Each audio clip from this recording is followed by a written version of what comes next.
Hi there, it's Jay again. Continuing my coverage of CES and various announcements.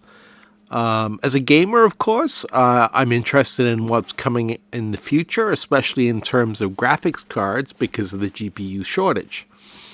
So yesterday I was watching Nvidia's coverage of CES, their keynote address. And the first, 31 minutes that I've watched so far was essentially Nvidia, can I say this on YouTube? Blowing smoke up people's butts. Telling you how good they were as a company and how many games rely on Nvidia. Nothing new there. I mean, they're not announcing anything. They're just talking about how fantastic the company is. Now, we finally get to the interesting part. And I'll turn the volume up a bit so you can hear it.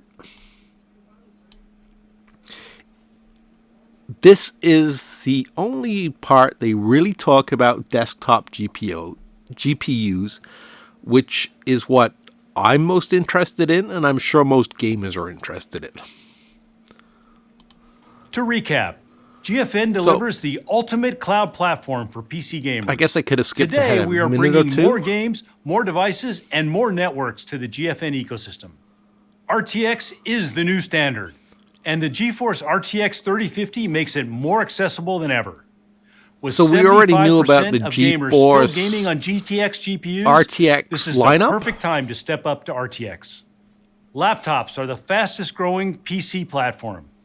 Today, we announced 160 new laptop designs, including our latest laptop GPUs, the 3080 Ti and 3070 Ti. Okay, that's great, but not everybody can afford a laptop. We announced Nvidia Omniverse, and they're more obsolete quicker than desktops. Is now generally available for GeForce RTX and studio creators. This is the future of 3D content creation and how virtual worlds will be built. Over the past 20 years, we have dedicated ourselves to building nothing the really ultimate on platform for what's going to help desktop gamers. And today, we continue that journey. Here it comes. But there's one more thing.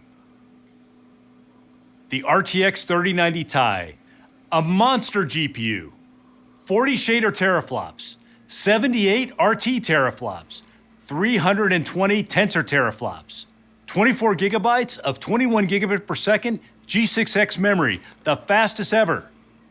The RTX 3090 Ti, our next BFGPU. Tune in later this month for more details. Now, let me hand it over to Ali Khani. And the rest of the video is them talking about their technology a little bit more, integration into cars, stuff like that. So the only real part of their CES coverage where they did announce anything important for gamers was that they announced a 3090 Ti Founders Edition. I think they call it a Founders Edition, or the one he was holding up was definitely a Founders Edition. It sounds pretty impressive based on the quick specs he gave us. But guess what, gamers? It's not built for us. It's built for miners. Miners will be snapping that up at inflated prices quicker than they were snapping up the 3080 or the 3090. Especially with the 24 gigs of memory that it contains.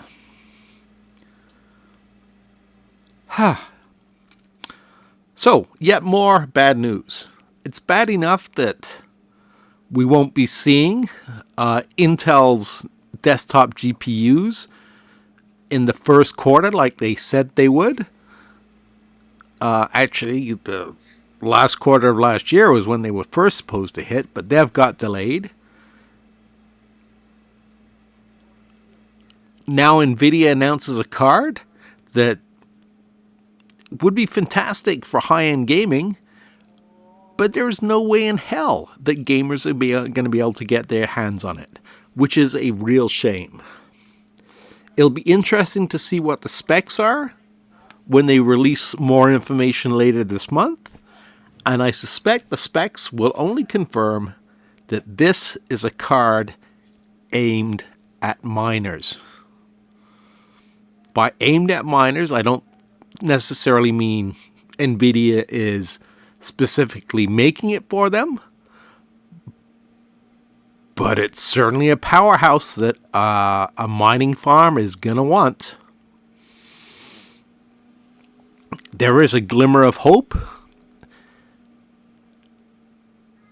and that is a card that AMD announced, and I will be doing a review on that one when I've had a chance to review some of the specs. Thank you for watching, and like I said, sadly, don't get your hopes up that the GPU shortage is coming to an end anytime soon.